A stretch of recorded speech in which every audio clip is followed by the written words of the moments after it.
Hello everyone, this is Sana Parveen here. इस video से हम बायोटेक की सीरीज स्टार्ट करेंगे। इस वीडियो में हम 20 क्वेश्चंस को टारगेट करेंगे और हमारा ये टारगेट रहेगा कि हम एनसीईआरटी को line to line by heart कर सके एंड आप एनालाइज कर सके कि आपकी नीट की प्रिपरेशन किस लेवल पे चल रही है। So let's get started. Let us just look at the first question now. First question says that biotechnology deals with the techniques of using which of the following to produce product and processes useful to humans. इसमें ये बताया गया है कि जो biotechnology है इसमें हमको पता है कि बहुत सारी टेक्निक्स का हम इस्तेमाल करते हैं और ये टेक्निक्स को इस्तेमाल करके हम प्रोडक्ट्स बनाते हैं ताकि ह्यूमन के वेलफेयर में ये मदद कर सके ये सारे प्रोडक्ट्स। ओके, तो इसमें से हम कौन कौन से प्रोडक्ट बनाते हैं या biotechnology deals with techniques of using which of the following to produce product. Okay, तो जो हमको ये प्रोडक्ट बनाने हैं, प्रोडक्ट बनाने के लिए हम इन ऑप्शंस में से ऐसे कौन सी चीजें हैं जो हम यूज करके ह्यूमन वेलफेयर के लिए बायोटेक्नोलॉजी की मदद से प्रोडक्ट बना सकते हैं। ओके, तो ऑप्शन 1 इज हम एंजाइम यूज करते हैं फ्रॉम ऑर्गेनिज्म, या हम लिविंग ऑर्गेनिज्म को यूज करते हैं बायोटेक्नोलॉजी के प्रोसेस में, या हम विटामिन यूज करते हैं, या हम दोनों ही एंजाइम और लाइव ऑर्गेनिज्म दोनों का इस्तेमाल करके बायोटेक्नोलॉजी में प्रोडक्ट्स बनाते हैं कि ह्यूमन के वेलफेयर में ये इस्तेमाल हो सके। तो आप क्या कर सकते हैं ना, you can pause the video and you can try to answer the question कि आपको आंसर ये सही आ रहा है या नहीं आ रहा है। वैसे अगर हम इसका आंसर देखेंगे तो इसका आंसर हो जाता है ऑप्शन नंबर डी कि हम बायोटेक्नोलॉजी में एंजाइम्स का भी इस्तेमाल करते हैं और लिविंग ऑर्गेनिज्म का भी इस्तेमाल करते हैं ताकि हम कुछ ऐसे प्रोडक्ट्स बना सके जो ह्यूमंस को हेल्प करे ह्यूमन के बेटरमेंट के लिए। तो ये हम एनसीईआरटी का डेटा देख लेते हैं। Biotechnology deals with techniques of using live organism और enzymes from organisms to produce product and processes useful to human beings. Okay, next question. Biotechnology mainly uses option A is GMO, option B is bacteria, option C is viruses और option D is animals. Biotechnology में हम किसका इस्तेमाल करते हैं? Biotechnology में हम इस्तेमाल करते हैं जीएमओ का। जीएमओ का फुल फॉर्म आपको पता ही होगा, that is genetically modified organisms. Modified organisms. Okay, ये जेनेटिकली मॉडिफाइड ऑर्गेनिजम्स क्या होते हैं? हम कोई भी एक ऑर्गेनिज्म को लेते हैं और इसके जेनेटिक मेकअप में हम चेंजेस करा देते हैं। जेनेटिक मेकअप में हम चेंजेस करा देंगे। कैसे चेंजेस कराएंगे? फॉर एग्जाम्पल ये बैक्टीरिया है, इस बैक्टीरिया से मुझे इंसुलिन का प्रोडक्शन करवाना है। मैंने क्या किया, मैंने एक ह्यूमन ले लिया, ह्यूमन में से मैंने एक जीन को बाहर निकाला। एक gene is nothing but fragment of DNA मैंने बाहर निकाला। इसको हम थोड़ा सा कलर कोड कर देते हैं कि ये जो बैक्टीरिया था इसका एक खुद का एक जेनेटिक मटेरियल होता है।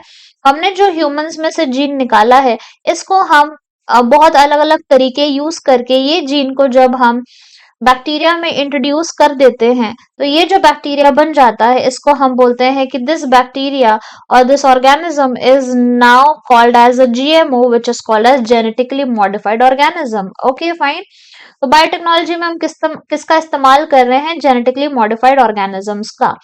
Next question, select the processes और techniques included under biotechnology. Biotechnology एक बहुत ही वास्ट टॉपिक है, वास्ट सब्जेक्ट है, वास्ट फील्ड है, तो उसके नीचे कौन कौन सी टेक्निक्स का हम इस्तेमाल करते हैं? Option A is IVF, test tube babies, option B is gene synthesis, option D is developing DNA vaccines और option D is all of these. आप वीडियो को पॉज करके आंसर करने की कोशिश कर सकते हैं। अगर हम इसका आंसर देखेंगे तो आंसर इसका ये हो सकता है option D, all of these will come under the field of biotechnology. Okay, इसमें हम इनविट्रो फर्टिलाइजेशन भी कराते हैं। इनविट्रो फर्टिलाइजेशन आपने रिप्रोडक्टिव हेल्थ में भी स्टडी किया होगा। हम जीन्स का सिंथेसिस कर सकते हैं। ओके, जैसे कि if I give you some example, insulin, ये आप आने वाले चैप्टर्स में बायोटेक्नोलॉजी में भी पढ़ेंगे कि हम इंसुलिन का सिंथेसिस कैसे कर सकते हैं। तो इंसुलिन बनाने के लिए ना हमको एक जीन रिक्वायर रहता है, तो ये जीन का हम सिंथेसिस कर सकते हैं। फॉर एग्जाम्पल ये जीन्स हमने सिंथेसाइज कर लिया। ओके, तो ये इंक्लूड हो जाएगा बायोटेक्नोलॉजी के प्रोसेस के अंडर। ओके, इतना आसान नहीं होता है, काफी मुश्किल ये प्रोसेसेस होते हैं। या तो फिर हम डीएनए के वैक्सीन्स भी बना सकते हैं। जो वैक्सीन है ये अलग अलग टाइप के हो सकते हैं, तो इसमें हम डीएनए वैक्सीन को डेवलप करा सकते हैं with the help of biotechnology process. इसलिए जो ऑप्शन सही होता है वो होता है ऑल ऑफ दीज। अगर हम एनसीईआरटी का डेटा देखेंगे तो in vitro fertilization leading to a test tube baby, synthesizing a gene and using it, developing a DNA vaccine, or correcting a defective gene are all parts of biotechnology. Next question. Which of the following is true about EFB definition of biotechnology? तो जो European federation of biotechnology है, उन्होंने क्या किया, एक definition दी है biotechnology के बारे में। उस डेफिनेशन ऑफ बायोटेक्नोलॉजी में हम किस किस चीज को इंक्लूड करते हैं? Option A, it includes a traditional view. Option A, it includes a traditional view. Option B, it includes modern molecular biotechnology. Option C, definition is the integration of natural science and organisms, cells, parts thereof and molecular analogues for products and services. या option D, all of the above. तो जैसा definition हमको EFB ने दिया है उसके हिसाब से अगर हम आंसर देखेंगे तो आंसर में ये हो जाता है कि ऑल ऑफ दी अबव। ये सारी ही बातें बायोटेक्नोलॉजी के डेफिनेशन में ईएफबी ने इंक्लूड की है। कि बायोटेक्नोलॉजी का ट्रेडिशनल व्यू भी होता है, ऐसा नहीं है कि बायोटेक्नोलॉजी एक न्यू फील्ड है या न्यू एमर्जिंग फील्ड है, ऐसा नहीं है। इसको हम पहले जमाने में भी इस्तेमाल करते थे, फॉर एग्जांपल इडली बनाने के लिए या कुछ खाने की चीजें बनाने के लिए या जैसे कि वाइन बनाने के लिए, बेवरेजेस बनाने के लिए हम ऑर्गेनिजम्स का इस्तेमाल करते थे। तो बायोटेक्नोलॉजी का एक ट्रेडिशनल व्यू भी होता है और बायोटेक्नोलॉजी का एक मॉडर्न व्यू भी है, which is the modern molecular biotechnology. इसके डेफिनेशन में हम नेचुरल साइंस को भी इंक्लूड करते हैं, ऑर्गेनिजम्स को इंक्लूड करते हैं, सेल्स को इंक्लूड करते हैं, सेल्स के पार्ट्स को इंक्लूड करते हैं, मॉलिकुलर एनालॉग्स को यूज करके हम प्रोडक्ट्स एंड सर्विसेज को डिजाइन कर सकते हैं। तो आंसर इसीलिए हमारा जो है वो है all of the above. Okay, next question. अच्छा, जो ये गिवन है ये आप इसको रीड कर सकते हैं। आप मेरी पीपीटी को मेरे टेलीग्राम चैनल जिसका सेम नाम है सनाज बायोकेमिस्ट्री पे जाके टेलीग्राम चैनल से आप लिंक ट्री को फॉलो करके वहां से आपको ये सारी पीडीएफ्स मिल जाएंगी। ये एनसीईआरटी भी अगर आपने केयरफुली पढ़ी है तो ये एनसीईआरटी का ही डेटा है यहाँ पे। नेक्स्ट क्वेश्चन पे चलते हैं। Which of the following can be a biotechnological product? इन सारे ऑप्शंस में से कौन सा बायोटेक्नोलॉजी का कोई प्रोडक्ट हो सकता है? Option A antibiotics, option B vaccines, option C enzymes, या ये सारे ही बायोटेक्नोलॉजी के प्रोडक्ट्स हो सकते हैं। आंसर इसमें हो जाएगा all of these can be the product of biotechnology, क्योंकि बायोटेक्नोलॉजी से हम ऑलमोस्ट इफ आई से बहुत सारी चीजें हम बना सकते हैं। तो हम एंटीबायोटिक्स बना सकते हैं। एंटीबायोटिक्स कुछ नहीं होते, ये ड्रग्स होते हैं, ये मॉलिक्यूल्स होते हैं, ये मेडिसिन होते हैं जिसको हम ट्रीटमेंट में इस्तेमाल कर सकते हैं। वैक्सीन्स आपको पता ही है, कोविड के बाद से वैक्सीन्स आपको मतलब सबको ही पता हो गई है कि वैक्सीन्स क्या होती है। देन एंजाइम्स हम बना सकते हैं। अभी हमने पीछे देखा था कि हम डीएनए वैक्सीन्स बना रहे थे with the help of biotechnology. Yes, तो ये सारी चीजें हम बायोटेक्नोलॉजी को यूज करके ये सारे प्रोडक्ट्स हम क्रिएट कर सकते हैं। Maintenance of sterile microbial contamination free ambience in chemical engineering process to enable growth of only the desired microorganisms or eukaryotic cell in large quantities for the manufacture of biotechnological products like antibiotic vaccines and enzymes etc. इसमें ये बताया गया है कि biotechnology use करके जो आप antibiotic vaccines और एंजाइम्स जो आप बना रहे थे वो बनाने के लिए आपको ना मैन्युफैक्चर करने के लिए आपको ये आप स्मॉल क्वांटिटी में नहीं इसको मैन्युफैक्चर करते हैं, ये आप बहुत ज्यादा क्वांटिटी में मैन्युफैक्चर करते हैं, क्योंकि हमको वैक्सीन एक दो ह्यूमंस को नहीं लगानी है, हमको ये पूरे कंट्री में या पूरे वर्ल्ड में इसको हमको डिस्ट्रीब्यूट कराना है, इसीलिए लार्ज क्वांटिटीज में हम बनाएंगे। और ये बनाने के लिए एंटीबायोटिक, वैक्सीन और एंजाइम्स बनाने के लिए हमको माइक्रो ऑर्गेनिजम्स और यूकैरियोटिक सेल की जरूरत पड़ेगी। अगर वो जरूरत पड़ेगी तो हमको उनको ग्रो करना पड़ेगा।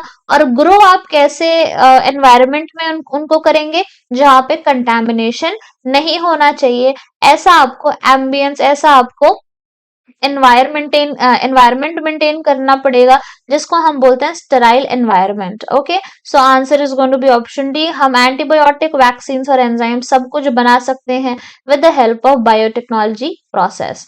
Next question, select the false statement from the following. इन चारों स्टेटमेंट में से कौन सा स्टेटमेंट है जो सही नहीं है, जो एक गलत स्टेटमेंट है। जब भी ऐसा सवाल आता है, आपने वर्ड को अंडरलाइन कर लेना है कि ट्रू स्टेटमेंट पूछा गया है या फॉल्स स्टेटमेंट पूछा गया है। Okay, so let us explore the options now. Option A says that genetic engineering includes techniques to alter chemistry of genetic material, DNA और RNA। जेनेटिक इंजीनियरिंग को यूज करके हम जो जेनेटिक मटेरियल है, जो डीएनए और आरएनए है, उसमें हम चेंजेस करा सकते हैं, उनकी हम केमिस्ट्री बदल सकते हैं। This is what option A is saying. Option B is sexual reproduction is more advantageous than asexual reproduction.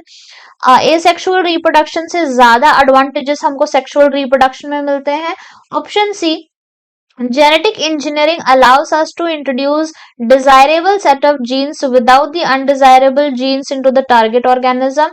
Genetic engineering की मदद से हम डिजायरेबल जीन को हमारे टारगेट ऑर्गेनिजम्स में इंट्रोड्यूस करा सकते हैं। And option D is plasmid is autonomously replicating linear extra chromosomal DNA. Okay, तो ऐसे जो क्वेश्चंस होते हैं ना, थोड़े टाइम कंज्यूमिंग क्वेश्चंस होते हैं, क्योंकि आपको सारे ऑप्शंस के बारे में चीजें पता होनी चाहिए। ओके, लेकिन ये वाला सवाल थोड़ा आसान हो जाता है, क्योंकि अगर आप देखेंगे तो आंसर यहाँ पे हो जाएगा, I am now telling you the answer. Answer यहाँ पे हो जाएगा ऑप्शन नंबर डी, क्योंकि जो प्लाज्मिड्स होते हैं ये लीनियर नहीं होते हैं, प्लाज्मिड्स सर्कुलर होते हैं। प्लाज्मिड सर्कुलर होते हैं। जैसे कि फॉर एग्जांपल कोई बैक्टीरिया है, बैक्टीरिया के अंदर एक तो इसका जिनोमिक मटेरियल रहेगा और एक इसका प्लाज्मिड रहेगा। और प्लाज्मिड कैसा होता है, प्लाज्मिड कुछ नहीं है, बस ये डीएनए का मॉलिक्यूल है, ये डीएनए से बना हुआ है, लेकिन ये लिनियर नहीं है, ये सर्कुलर होता है। और ये एक्स्ट्रा क्रोमोसोमल डीएनए है, क्योंकि ये क्रोमोसोमल डीएनए का पार्ट नहीं है।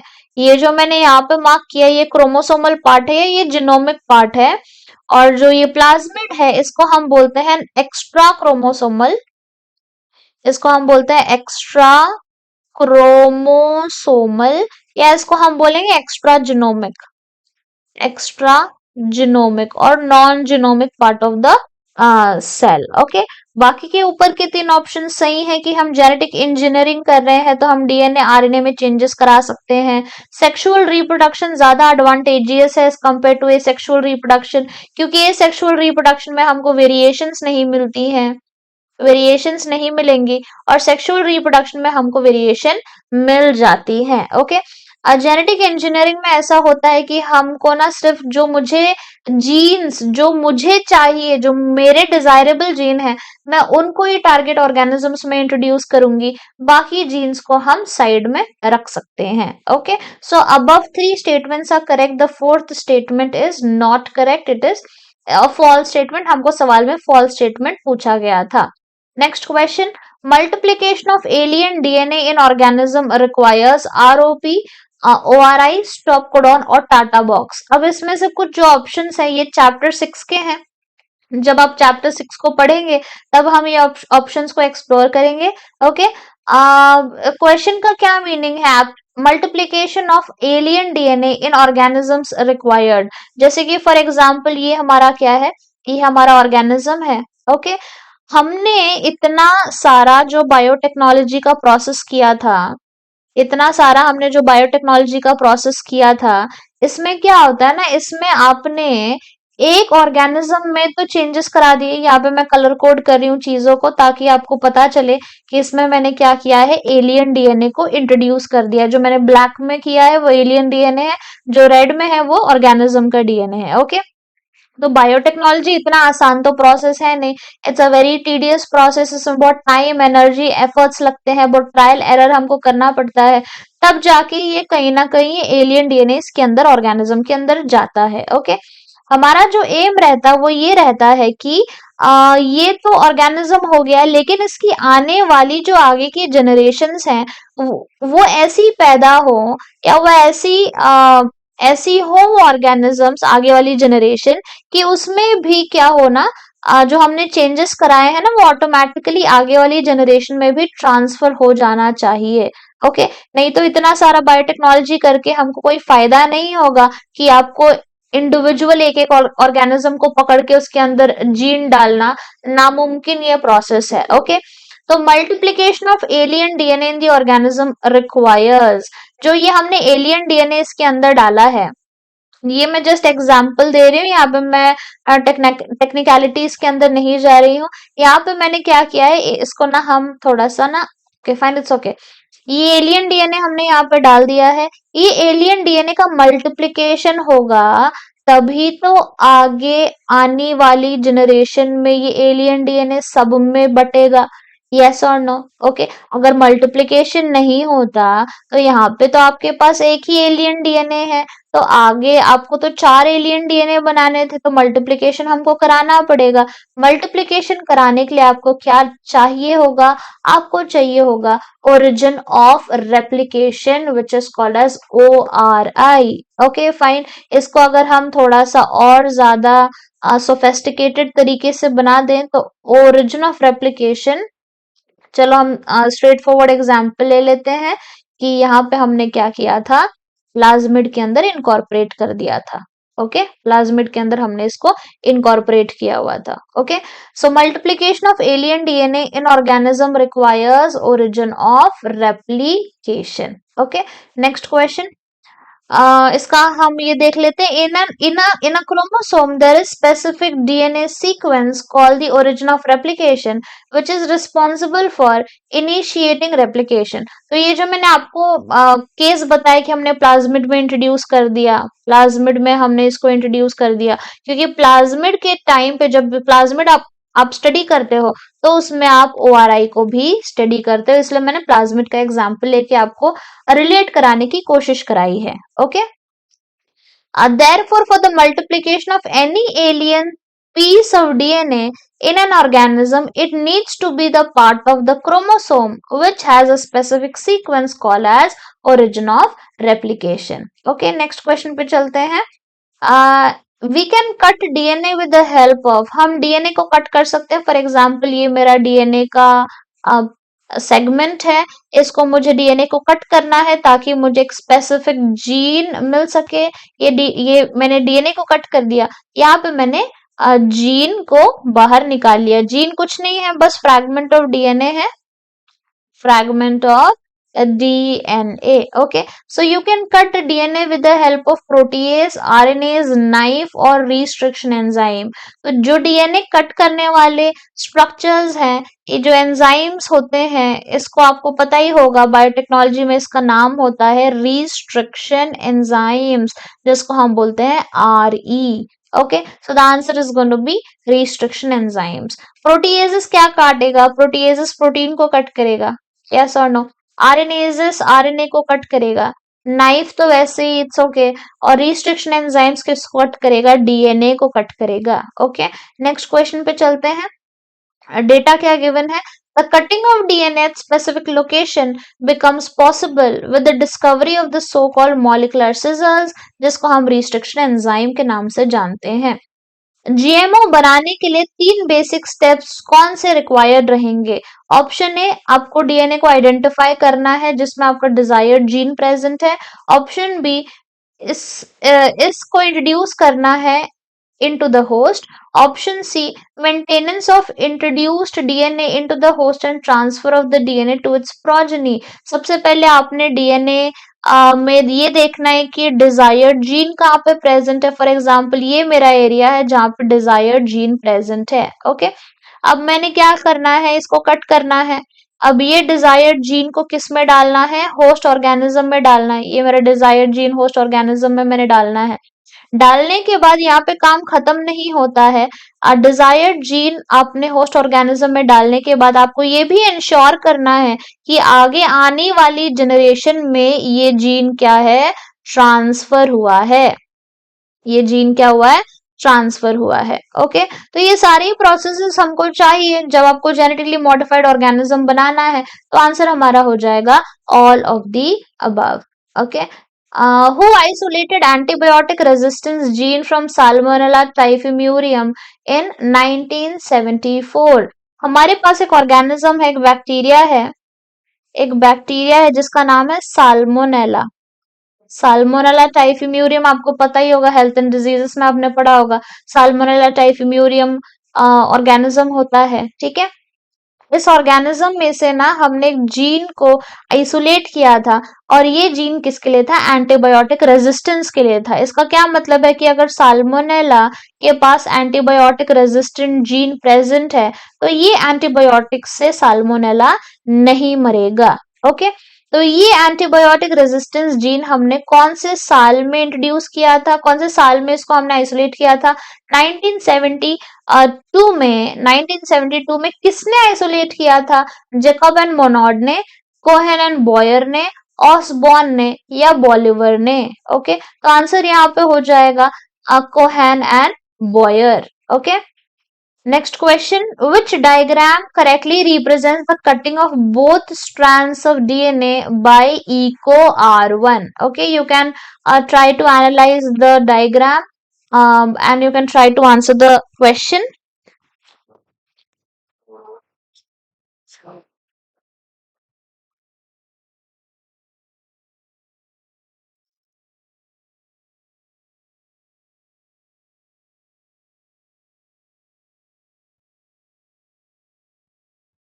Okay.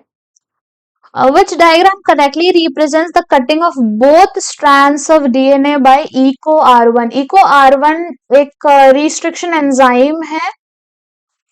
ये रिस्ट्रिक्शन एंजाइम डीएनए को कहाँ पे कट करता है, तो ये आपको पता होना चाहिए। एनसीईआरटी का डायग्राम है तो आपको पता होना चाहिए।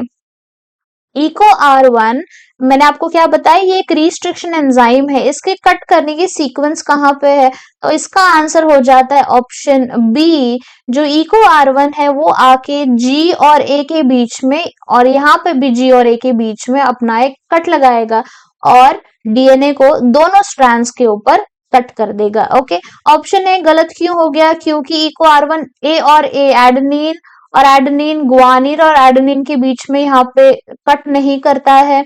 एडेनिन थाइमिन या एडेनिन थाइमिन के बीच में नहीं कट करेगा। Cytosine thymine and cytosine thymine के बीच में कट नहीं होगा। जो कट होता है वो जी और ए, यहाँ पे भी जी और ए के बीच में EcoR बना के कट लगाएगा।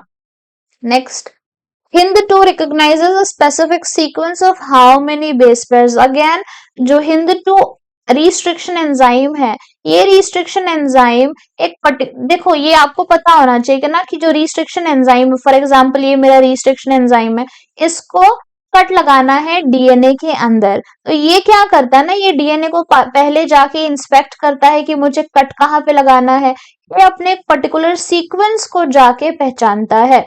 अगर ये रिस्ट्रिक्शन एंजाइम Hind2 है तो Hind2 जहां पे अपने स्पेसिफिक सीक्वेंस के जहां पे जाके कट करेगा वहां पे कितने बेस पेयर्स प्रेजेंट होते हैं। ऑप्शन ए 4 बेस पेयर्स होंगे, मतलब ये जो डीएनए है आपका इसमें 4 बेस पेयर्स को वो रिकॉग्नाइज करके काटेगा, या वो डीएनए में जाके 6 बेस पेयर्स को रिकॉग्नाइज करेगा, या वो डीएनए में जाके 8 बेस पेयर्स को रिकॉग्नाइज करेगा। ओके, या वो डीएनए में जाके 10 बेस पेयर्स को रिकॉग्नाइज करके कट लगाएगा। ओके, तो आंसर आपको पता होना चाहिए, एनसीईआरटी का डेटा है।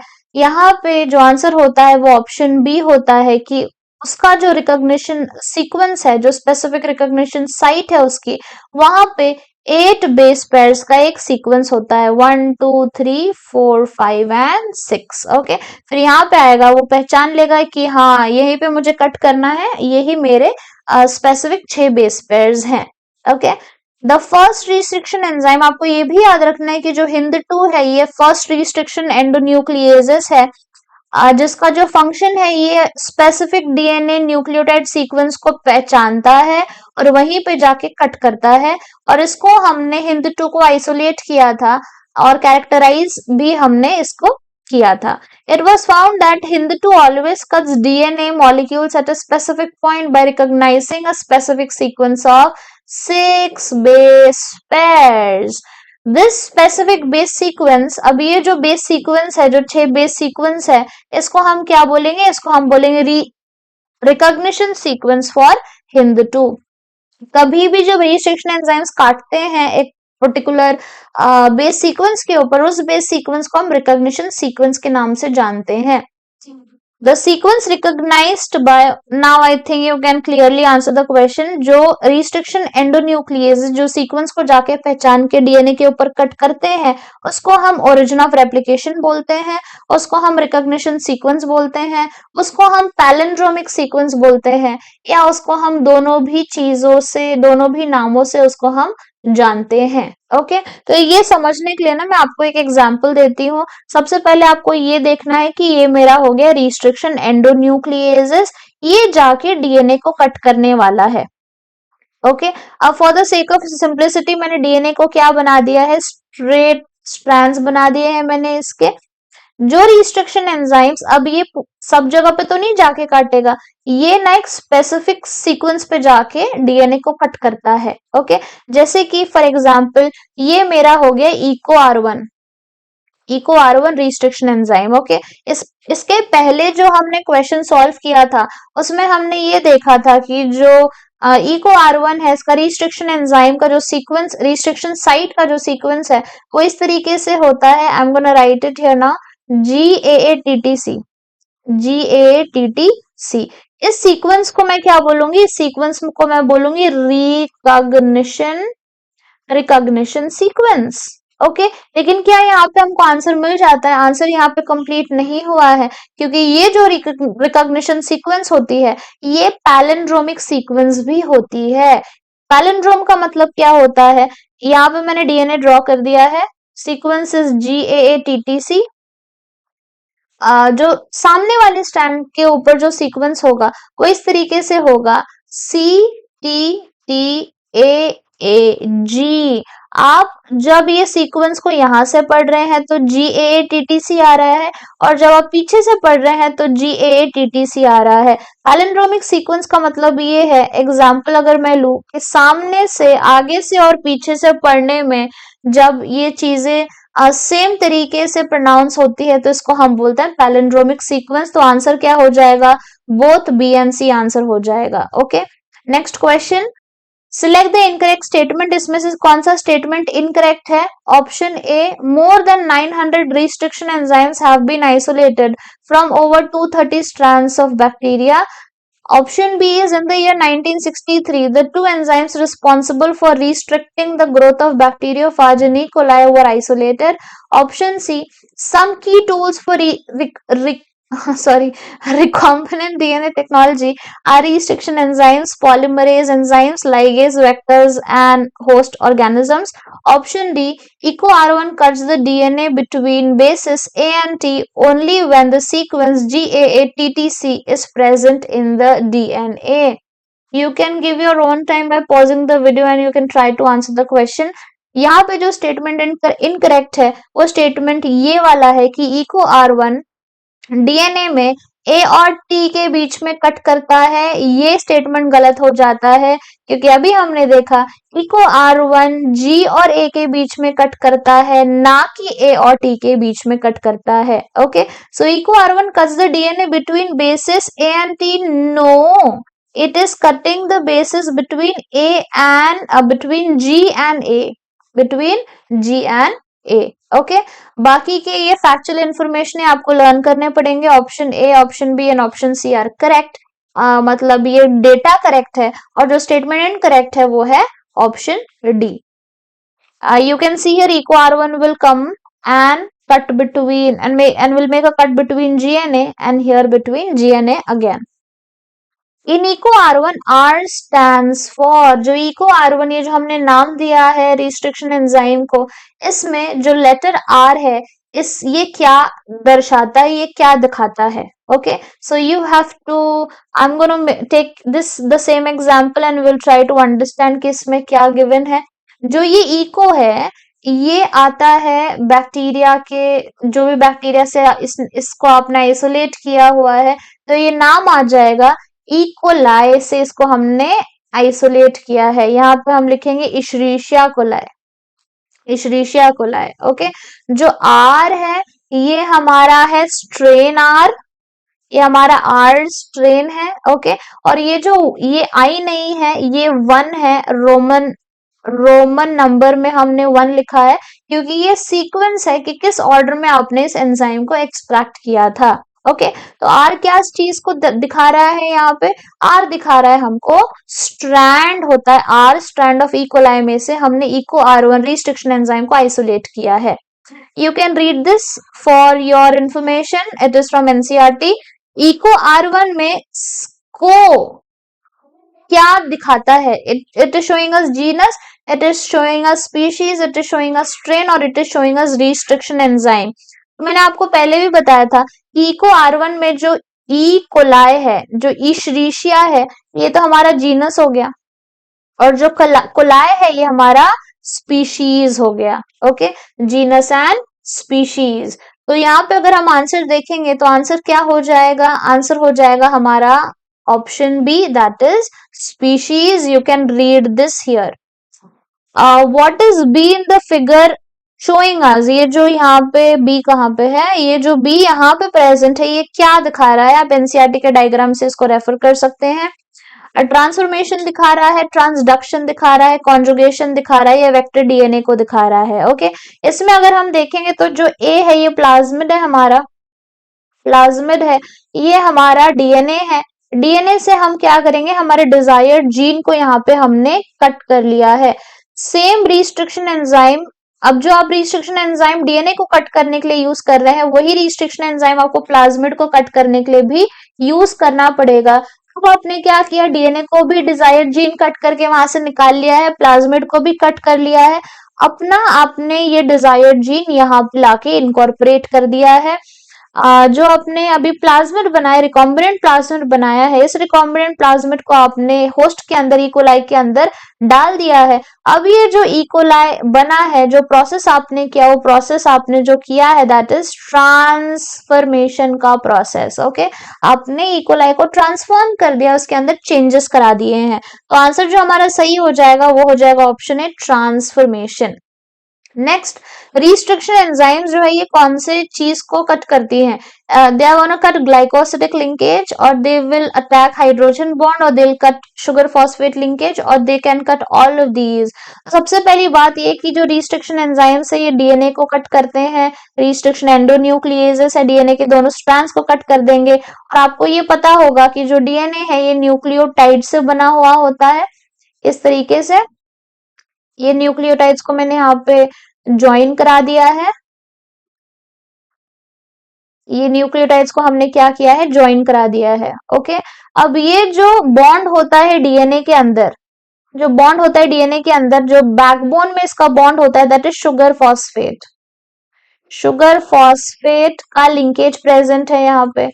अब जो हमारा रिस्ट्रिक्शन एंजाइम है वो आके यहाँ पे कट करेगा, यहाँ पे कट करेगा, तो ये क्या तोड़ रहा है, ये तोड़ रहा है शुगर फॉस्फेट का linkage. Okay, the answer is gonna be sugar phosphate linkage present in the backbone of the DNA. You can read this, or should I be reading it for you? Each restriction endonucleases functions by inspecting the length of the DNA sequence. पहले DNA को आके जो restriction enzyme है वो inspect करेगा कि मुझे cut कहाँ करना है। एक बार उसको अपनी स्पेसिफिक रिकॉग्निशन सीक्वेंस मिल जाती है, कि उसको पता चल जाता है ये मेरी रिकॉग्निशन सीक्वेंस है, ये मेरी पैलिंड्रोमिक सीक्वेंस है, मुझे यहाँ पे कट करना है, तो वहां पे वो क्या करेगा, बाइंड करेगा डीएनए को और कट करेगा दोनों स्ट्रैंड्स ऑफ डीएनए को। ये वर्ड बहुत इंपॉर्टेंट है कि दोनों स्ट्रैंड्स ऑफ डीएनए को हम कट करते हैं at specific point in their sugar phosphate backbone. इसलिए बोलते हैं कि एनसीईआरटी की हर लाइन इंपॉर्टेंट है। Each restriction endonucleases recognizes a specific palindromic sequence in the DNA. The sequence recognized by eco R one. देखो आपको ना ये लर्न करना पड़ेगा कि इको आर वन की कौन सी सीक्वेंस है तभी आप आंसर कर पाएंगे, नहीं तो आपका आंसर क्या हो जाएगा, गलत हो जाएगा। Okay, so the answer here, you can pause the video, you can give your sweet time to answering the question. हम अगर इसका आंसर देखें तो आंसर हो जाएगा ऑप्शन ए, GAATTC। बाकी के तीनों ऑप्शंस गलत हैं, इसका हमने डायग्राम भी देखा हुआ है। Okay, so you can see here Eco R1 यहाँ पे आके कट करेगा, जो सीक्वेंस है दैट इज GAATTC। आपको ये पोलैरिटी भी थोड़ा सा दिमाग में रखना पड़ेगा। नेक्स्ट क्वेश्चन, इस वीडियो में हम 20 क्वेश्चंस करेंगे, so this is the last question that will be doing for this video. Eco R1 cuts palindromic sequence which produces overhanging stretches called as sticky ends on each strand. These are named sticky because, अच्छा, देखो जो enzymes होते हैं ना, ये दो type के cuts करते हैं डीएनए के अंदर। एक तो होता है ब्लंट कट और एक होता है sticky ends. Sticky ends, blunt cut क्या होता है ना, कि ये डीएनए हमारा, इसको हमने इस तरीके से कट कर दिया कि जो दोनों डीएनए के स्ट्रैंड्स है उनका लेंथ क्या है, इक्वल है। हमने ऐसे कट कर दिया कि जो दोनों डीएनए के स्ट्रैंड्स है उनका लेंथ क्या है, इक्वल है। स्टिकी एंड्स में क्या होता है ना, हम डीएनए को इस तरीके से कट करते हैं कि एक स्ट्रैंड छोटा होता है और जो दूसरा स्ट्रैंड है ये लंबा हो जाता है। ओके, इस तरीके से हमने कट किया। यहाँ पे भी एक स्ट्रैंड क्या हो जाएगा, छोटा हो जाएगा, और एक स्ट्रैंड क्या हो जाएगा, लंबा हो जाएगा। ओके, तो आप इसको यहाँ पे एनालाइज कर सकते हैं। इसको आप देख सकते हैं कि यहाँ पे देखिए ये ब्लंट है, यहाँ पे ये ब्लंट नहीं है, ये एक बड़ा स्ट्रैंड है, ये एक छोटा स्ट्रैंड है। यहाँ पे ये एक बड़ा स्ट्रैंड है, ये एक छोटा स्ट्रैंड है। ओके, इस जो तरीके का कट होता है इसको हम स्टिकी एंड्स बोलते हैं। इसको हम स्टिकी क्यों बोल रहे हैं, because they can combine with any DNA, because they can form hydrogen bond with their complementary cut counterpart. Option C, they facilitate the action of the enzyme DNA ligase, or option D, both B and C। Both B and C. Okay, तो अगर हम इसको देखेंगे, देखो biotechnology का जो process होता है ना वो इतना आसान नहीं होता है। ये बहुत मुश्किल प्रोसेस होता है, ट्रायल एंड एरर के बेसिस के ऊपर ये होता है। तो जब आप डीएनए को इस तरीके से काटते हैं कि एक इसका स्ट्रैंड छोटा है, एक स्ट्रैंड लंबा है, इसमें क्या होता है ना, अब सेम रिस्ट्रिक्शन एंजाइम आपने यूज करके दूसरे आपने डिजायर्ड जीन को भी कट किया था, उसमें भी स्टिकी एंड्स प्रोड्यूस होंगे। तो स्टिकी एंड्स जब बनते हैं ना, तब हमारा ना डीएनए को जोड़ना थोड़ा सा आसान हो जाता है। ओके, जैसे कि आप एक सिंपल एग्जांपल को कंसिडर कर सकते हैं कि आपका हाथ है, तो जो आपका हाथ है ना उसमें ऐसे मतलब डिजिट्स होते हैं ना इस तरीके से। अब जब आपको सामने वाले से हैंडशेक करना है, आपको सामने वाले से हैंडशेक करना है, तो आप आसानी से हैंडशेक कर सकते हैं। यस और नो, आपने हैंडशेक यहाँ पे कर लिया। अब अगर ऐसा केस होता कि अगर हमारे हाथ ऐसे होते, अगर हाथ हमारे ऐसे होते, सब ब्लंट एंड्स होते, तो क्या हम अच्छे से टाइट हैंडशेक कर पाते, नहीं कर पाते। यस और नो, तो ये जो केस है ये ब्लंट एंड का केस है कि जब आप दो डीएनए के स्ट्रैंड्स को जोड़ने की कोशिश करेंगे तब ये अच्छे से नहीं जुड़ेंगे, क्योंकि यहाँ पे जो एंड्स थे ये क्या थे, ब्लंट थे। लेकिन जब स्टिकी एंड्स बनते हैं तब हम डीएनए को जोड़ने की जो पॉसिबिलिटी है वो पॉसिबिलिटी बढ़ जाती है कि हाँ अब ये ना जुड़ जाएंगे अच्छे तरीके से। ओके, तो आंसर यहाँ पे क्या हो जाएगा, अब इनके बीच में कौन सा बॉन्ड्स फॉर्म होंगे, हाइड्रोजन बॉन्ड्स ही फॉर्म होंगे ना। इनके बीच में कौन से बॉन्ड्स फॉर्म होंगे, हाइड्रोजन बॉन्ड्स फॉर्म होंगे। तो हमारा जो आंसर हो जाएगा वो हो जाएगा B, they form hydrogen bonds with complementary cut counterpart. Okay, I hope आपको समझ में आया। देखो ये वीडियो का मकसद ये है कि हम क्वेश्चन आंसर्स डिस्कस करें। अगर आपको कंटेंट की पीपीटीज चाहिए तो आप मेरे टेलीग्राम चैनल पे विजिट कर सकते हैं। इसको थोड़ा सा हम पढ़ लेते हैं। Restriction enzymes cut the DNA a little far away from the center of the palindromic sequence। अब ये जो डीएनए है, यहाँ पे हमारी पैलिंड्रोमिक सीक्वेंस है फॉर एग्जांपल, तो इको मतलब रिस्ट्रिक्शन एंजाइम आके एकदम बीचों बीच कट नहीं लगाता है, हमने देखा है कि वो थोड़ा सा साइड में कट कर रहा था। But between the same two bases, yes, हमने इको R1 के केस में देखा था GA और GA के बीच में ही वो कट लगा रहा था, तो सेम बेसिस के बीच में वो कट करता है। इसकी वजह से क्या होता है ना, this leaves single stranded portion at the end. Single stranded portion का मतलब क्या है, ये सिंगल स्ट्रैंडेड पोर्शन है, इतना जो पार्ट है यहाँ पे ऊपर की तरफ ये सिंगल स्ट्रैंडेड पोर्शन है। इनको हम बोलते हैं overhanging stretches which are called as the sticky ends on each strand. इनका नाम हमने इसलिए दिया हुआ है, these are named so because they can form hydrogen bonds with their complementary cut counterparts. This stickiness of the ends facilitates the action of DNA ligase. Okay, तो यहाँ पे हमने हमारे 20 क्वेश्चंस को सॉल्व कर लिया है। नेक्स्ट वीडियो में हम आगे के क्वेश्चंस को टारगेट करेंगे। आई होप आपने एनालाइज कर लिया है कि आपकी तैयारी यहाँ पे किस तरीके से चल रही है। Okay, so we can I think echo R1 cuts palindromic sequence, it produces overhanging stretch called sticky ends on each strand. These are named sticky because इनको हम sticky क्यों बोलते हैं? देखो हमको सवाल में ये पूछा इनको sticky क्यों बोलते हैं? sticky क्यों बोलते हैं? तो उसका एकदम स्पेसिफिक आंसर ये हो जाएगा कि स्टिकी इसलिए बोलते हैं क्योंकि वो हाइड्रोजन बॉन्ड बना सकते हैं। उसके आगे क्या हो रहा है वो हमको सवाल में नहीं पूछा गया, इसलिए करेक्ट आंसर जो होगा वो ऑप्शन बी ही होगा। Okay, so we have to restrict ourselves to what is asked in the answer here. Fine. So we'll meet you in the next video. Bye bye. Take care everybody.